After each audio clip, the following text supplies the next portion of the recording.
लोग ये कहते हैं कि जब बच्चों का विवाह हो जाता तो उनका मन पढ़ाई में नहीं लगता। ऐसा नहीं बाबूजी, जब बाबा साहब की शादी हुई थी तो उनकी उम्र कहती थी केवल 14 साल और रमा मैया कितने साल की थी? केवल 8-9 साल की। सोचो साहब, 9 साल की रमा आई और पूरे घर की जिम्मेदारी लेकर के चली। और साहब आजकल की बहुएं 9 साल का उनका 19 29 सुनते 39 साल की आ रही है, फिर वो अपनी सास का नाक चना चपाए। बेचारी सास बड़ी परेशान, सास के बड़े बड़े अरमान होते हैं, हमारे घर में हमारी बहू आएगी, रोटी बना करके देगी, हमारे गोड़ दबाएगी, बिस्तर लगाएगी। एक विद्वान ने तो इसी के ऊपर एक गाना भी गाया है कि सास कहे बहू आएगी जरूर और आकर बिस्तर लगाएगी जरूर, लेकिन सासु लगाए रही बिस्तर अब बहू देखन चली गई। कि सासु कहे बहू आएगी जरूर और आकर पोछा लगाएगी जरूर, लेकिन सासु लगाए रही पोछा अब बहू खाए दे चली गई। सासु कहे बहू आएगी जरूर और आकर आटा लगाएगी जरूर, लेकिन सासु लगाए रही आटा अब बहू करके चली गई। आजकल की बहुएं रमा मैया देखो, बाबा साहब मन लगा करके पढ़ते हैं, ऐसा नहीं कि बच्चों का मन पढ़ाई में नहीं लगता। बाबा साहब ने जब उनकी शादी हुई तब तो केवल हाई स्कूल पास थे और बहनों 32 डिग्रियां जो भी मिली वो तो सब ब्याह के बाद ही तो मिली, लेकिन बच्चा होनहार होना चाहिए। लेकिन देखो रमा मैया भी बड़ी पतिव्रत नारी है। आई सुनाई कि बाबा साहब लिखे पड़े रमा मैया को दुआ जानाई, रमा मैया भी बराबर जपती, बाबा साहब का सहयोग करती। तो बाबा साहब को नींदरिया ना आ जाए, नींद ना आ जाए, इसलिए रमा मैया बीच बीच में चाय बना करके लाती, बाबा साहब को चाय दे जाती। और लकड़ी की कुर्सी हुआ करती थी बाबूजी, बाबा साहब लकड़ी की कुर्सी पर जब बैठे रहते तो बहनों तो पैर सुन्न हो जाते थे, तो रमा मैया पैरों को सुलाया करती थी क्यों मेरे साहब को नींद ना जाए। लेकिन बाबा साहब की पढ़ने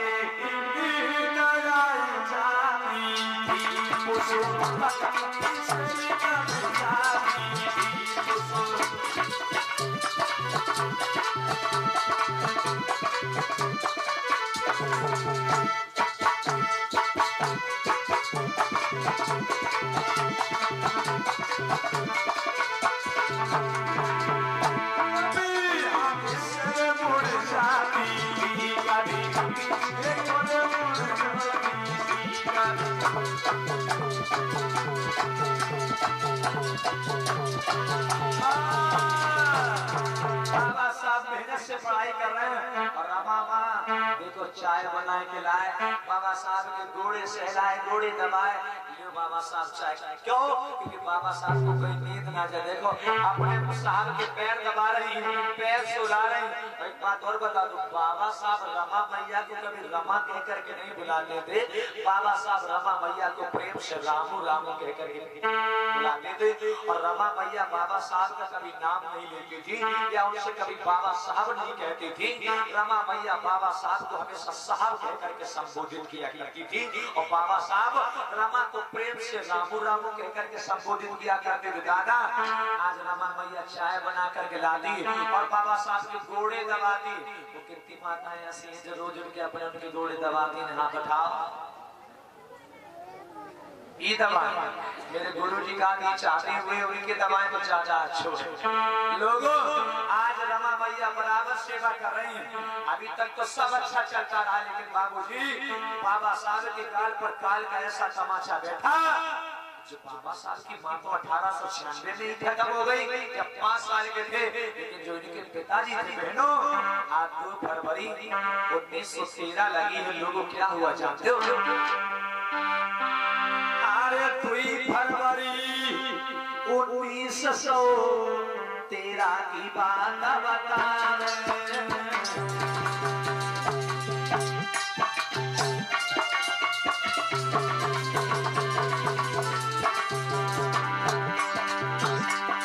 2 फरवरी 1913 की बात बता रहे।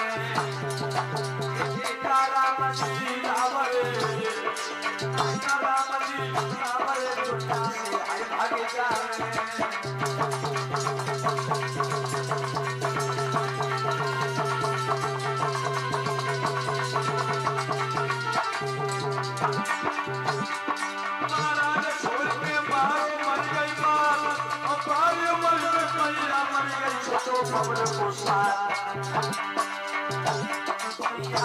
जीवन तो सोनो लागी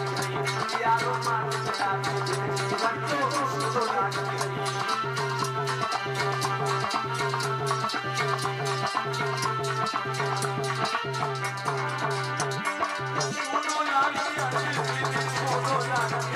यारो मात बोलो भगवान बुद्ध की 2 फरवरी सन 1913 लगी 2 फरवरी सन 1913 में बहनों आज बाबा साहब के पिता रामजी राव सरपाल जी का भी निधन हो गया। आज उनके पिताजी भी जब खत्म हो गए दादा भैया नहीं रही पिताजी नहीं रहे आज बाबा साहब आंगन में बैठे रो रहे रमा भैया कहने लगे पिया क्यों रो रहे हो नारो स्वामी मत रो बाबा साहब कहने लगे दुल्हनिया क्यों न रो पूरी भैया को मैं बारी उम्र में छोड़ के चल बसी मेरे पिताजी का सारा था मेरे पिताजी भी नहीं रहे तुम कह रहे हो नारो रमा भैया कहने लगे पिया रोने से पिताजी लौट थोड़ी आएंगे अगर रोने से पिताजी लौट आते तो पिताजी नहीं रहे लेकिन रोने से पिताजी लौट करके नहीं आएंगे मत रो देखो लोगों ऐसी पत्नी होनी चाहिए जो अपने पिया का सुख दुख के साथ आज नारी अपने पति को धीरज बंधा रही मेरे नौजवानों नारी पति को धीर बंधावे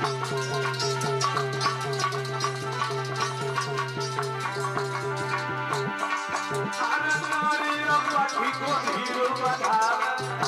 दिल में किया है किताब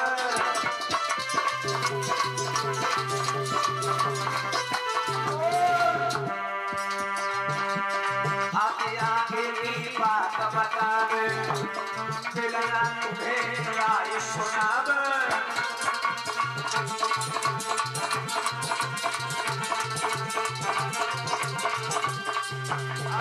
बोलो भगवान बुद्ध की रमा भैया अपने पति को समझा रहे धीरज बांधो स्वामी रो नहीं ना रो बाबा साहब कहने लगे दुल्हनिया सबसे बड़ा तो दुख ये जब मेरे पापा जिंदा थे मेरे शिक्षा के लिए अध्ययन करने के लिए रमा तो पुस्तकों की व्यवस्था कर देते थे अब मेरे पापा नहीं है मेरी पढ़ाई छूट जाएगी रमा क्या करूं उसी समय बाबा साहब के मित्रवत गुरु और वो जिनका नाम क्या था कैलुस्कर आज कैलुस्कर पास में आते एक पुस्तक लेकर के आते और बाबा साहब को भेंट करते और पूछने लगे बाबा साहब क्या बात है आज बाबा साहब कहने लगे क्या बताऊं बड़ी गरीबी मेरे पिताजी भी नहीं रह गए मेरी आगे की शिक्षा कैसे पूरी हो उसी समय बड़ौदा के नरेश हुए हैं छत्रपति सयाजीराव गायकवाड़ महाराज अब एक बात और बता दूं बहुत से भक्त कहते हैं कि छत्रपति साहू जी महाराज थे बड़ौदा के राजा साहू जी महाराज नहीं थे बड़ौदा के राजा कौन थे छत्रपति सयाजीराव गायकवाड़ महाराज साहू जी महाराज कहाँ के राजा थे जानते हो कोल्हापुर के नरेश थे साहू जी महाराज इसी जगह पर आप ध्यान दीजिएगा बहुत से भक्त ऐसे जिनकी फाइलें यूट्यूब पर मैंने देखी हैं वो लोग कहते हैं कि बड़ौदा के नरेश साहू जी महाराज तो ये साफ गलत है बड़ौदा के नरेश साहू जी महाराज नहीं बड़ौदा के नरेश छत्रपति सयाजीराव गायकवाड़ महाराज थे जिनका जन्म कुर्मी बिरादरी में हुआ छत्रपति साहू जी महाराज उनका भी जन्म कुर्मी बिरादरी में हुआ छत्रपति शिवाजी महाराज उनका भी जन्म कुर्मी बिरादरी में हुआ ये बात ध्यान देने वाली है बहनों उसी समय बड़ौदा नरेश अपने रियासत में बैठे और अपने मुनीम को बुलाया है और जब मुनीम को बुलाया तो देखो लोगों झांकी में क्या हो गया पर्दा बंद करो मुनीम को बुलाया कहने मुनीम मेरी कुछ ऐसी इच्छा है कि जो अछूत मेधावी बच्चे उनके पढ़ने के लिए वजीफा स्कॉलरशिप इंतजाम किया जाए तो कैसा रहेगा मुनीम कहने लगा महाराज ये तो लोगों के लिए बहुत बड़ी मदद होगी बहुत बड़ी सहायता होगी एक काम करो मुनीम जाओ डुगडुगी पिटवाओ और डुगडुगी को पिटवा करके ऐलान करवाओ कि जो अछूत मेधावी होनहार बच्चे हैं महाराज उन्हें पढ़ने के लिए अपने रियासत से बड़ी पढ़े कर विदेश पढ़ने भेजेंगे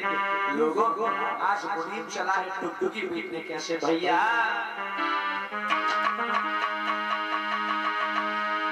अरे दीदी तोल में चोप अरे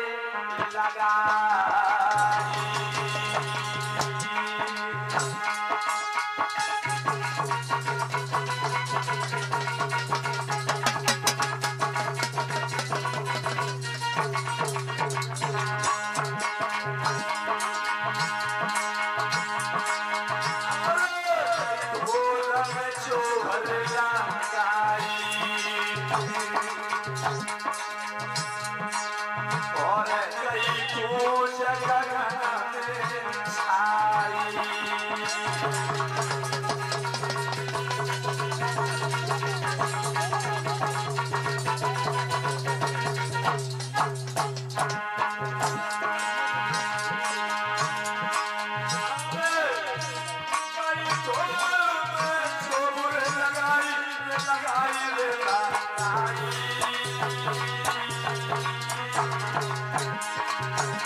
बोलो भगवान बुद्ध की डुगडुगिया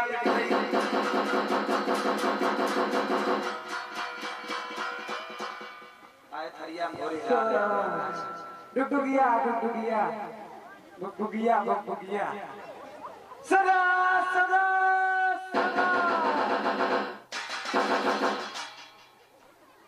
सुनो सुनो सुनो दीदी तुम सुना दादी तुम सुना दादा तुम सुना कैमरा वाले भैया तुम सुना सभी ग्रामवासियों एवं क्षेत्रवासियों कान लगा के सुना मेरे महाराज ने डुगडुगिया कटवाई है जो दुखी मेधावी छात्र हो पढ़ना चाहता हो उसके पास पढ़ने के लिए पैसा ना हो रुपया ना हो तो वो हमारे महाराज के पास चलो आवे गठड़ी पर रुपया लग जाएगा अंदर पढ़ी आवे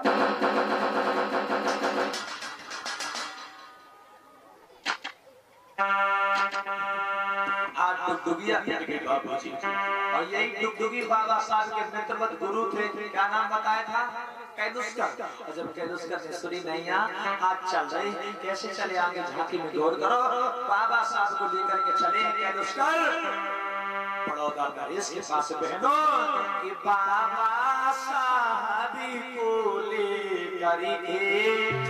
कैलुस्कर जब आगे बढ़े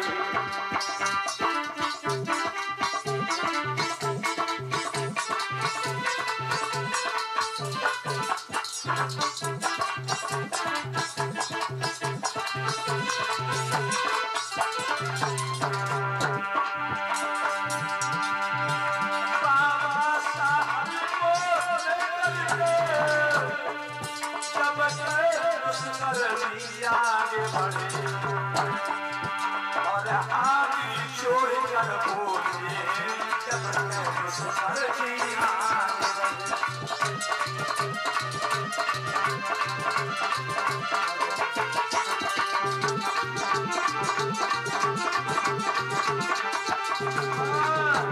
आज कैलुस्कर को लेकर के बाबा साहब जैसे पहुंचे कैलुस्कर हाथ जोड़ करके कहने लगे महाराज महाराज के चरणों में प्रणाम स्वीकार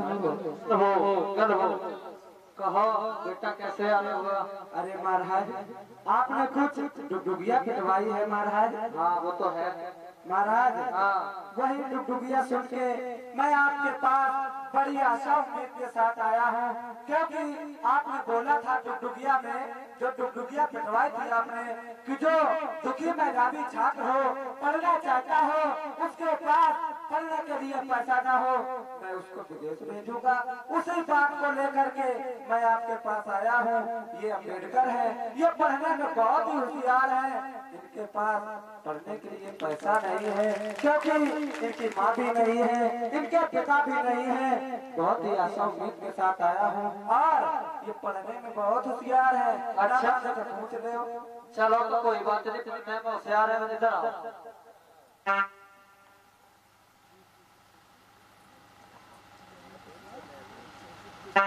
ये हमारे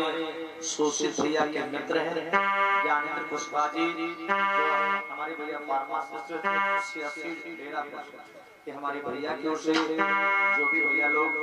मंच पर बैठे उनके लिए 20-20 रुपए धर्मदान है। भैया का मंगल हो, जय मंगल हो। महाराज कहने लगे क्यों नहीं, हम जरूर भेजेंगे तो, लेकिन ऐसे ना, पहले हम इनके ज्ञान की परीक्षा लेंगे। अगर ये हमारे परीक्षा में पास हो गए तो भेज देंगे, वरना ऐसे नहीं। लोगों, महाराज ने एक सवाल किए, लेकिन बाबा साहब ने सभी के जवाब दे दिए। जब जवाब दे दिए तो महाराज कहने लगे, क्या बोले?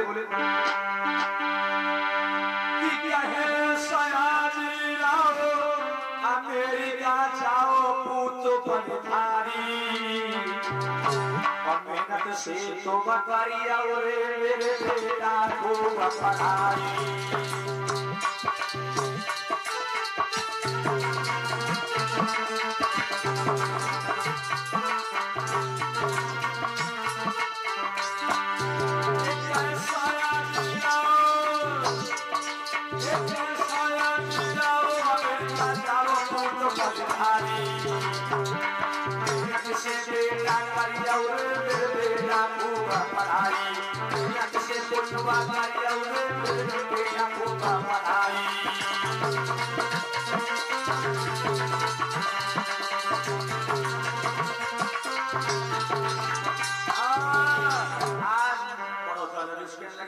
जाओ, हम तुम्हें 25 रुपया प्रतिमाह के हिसाब से वजीफा देंगे और 3 सालों के लिए वजीफा लागू किया गया। लेकिन एक शर्त रखी गई, कौन सी?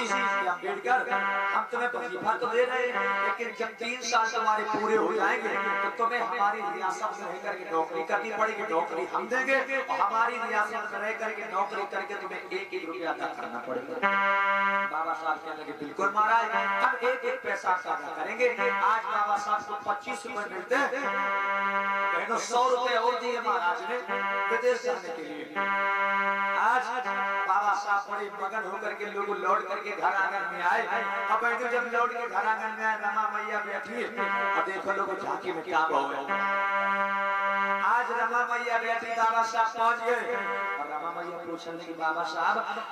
आज तो बड़े मगन हो, इतो तो मगन हमने तुम्हें कब ना देखो, आज ऐसा काम मिले तो बड़े मगन हो। बाबा साहब कहने लगे, रामू तू जानती है, बड़ौदा नरेश ने हमें वजीफा दे करके विदेश पढ़ने का मौका दिया। रमा मैया कहने लगे, पिया वास्तव में ये तो बड़ी अच्छी बात है। आज रमा मैया दौड़ करके अंदर गई, इटैची ले आई और इटैची में बाबा साहब के सबड़े उड़ना कपड़ा भला ये बाबा साहब के हाथ में दे दिए, बाबा साहब के हाथ में। और जो ही बाबा साहब के हाथ में इटैची दी, नौजवानों, आज रमा मैया के आंसू छल से आंसू छलक गए। जो ही आंसू छलके रमा मैया के आंख से लोगों, बाबा साहब कहने लगे, रमा तू क्यों रो रही है? इसलिए रो रही है कि मैं दूर जा रहा हूँ। जैसे बाबा साहब की बात सुनी, रमा कहने लगी, नहीं नहीं पिया, मैं इसलिए नहीं रो रही हूँ क्योंकि मेरे पति दूर जा रहे हैं। अरे फिर तो क्यों रो रही है? आज रमा मैया कहने लगी, पिया मैं कितनी अभागन पत्नी हूँ, मैं कितनी अभागन स्त्री हूँ, मेरे पिया परदेश जा रहे हैं। और पिया घर में होती जो आधी रोटी मैं तो तुमको देती खवाई,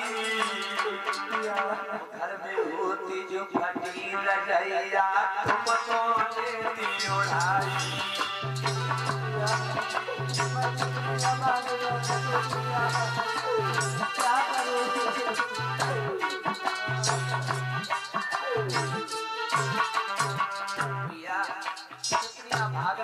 मेरे पति परदेश जा रहे हैं, लेकिन हमारे पास आधी खाना रोटी लोगों, रोई रोई के बाबा से यूं बतलाई, रोई रोई रोई रोई दुनिया इतना सदना से भाई। जाओ स्वामी चले जाओ तुम करना खूब पढ़ाई।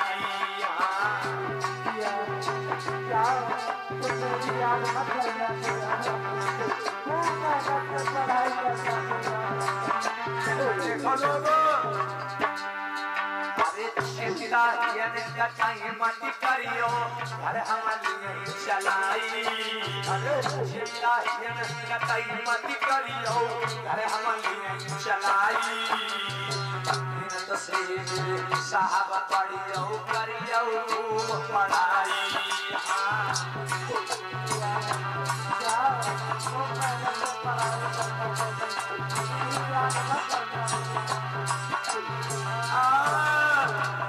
भैया कहने लगी पिया जाओ चले जाओ यहाँ घर की फिक्र मत करना पिया मैं तुम्हारे मान सम्मान का पूरा ख्याल रखूंगी पिया तुम्हारे सम्मान पर आंच नहीं आने दूंगी घर की चिंता मत करना मैं घर को चला लूंगी चाहे कैसे भी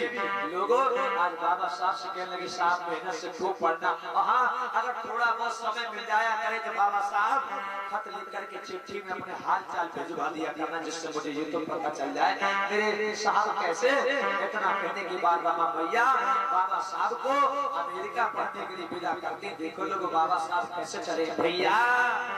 पढ़ने चले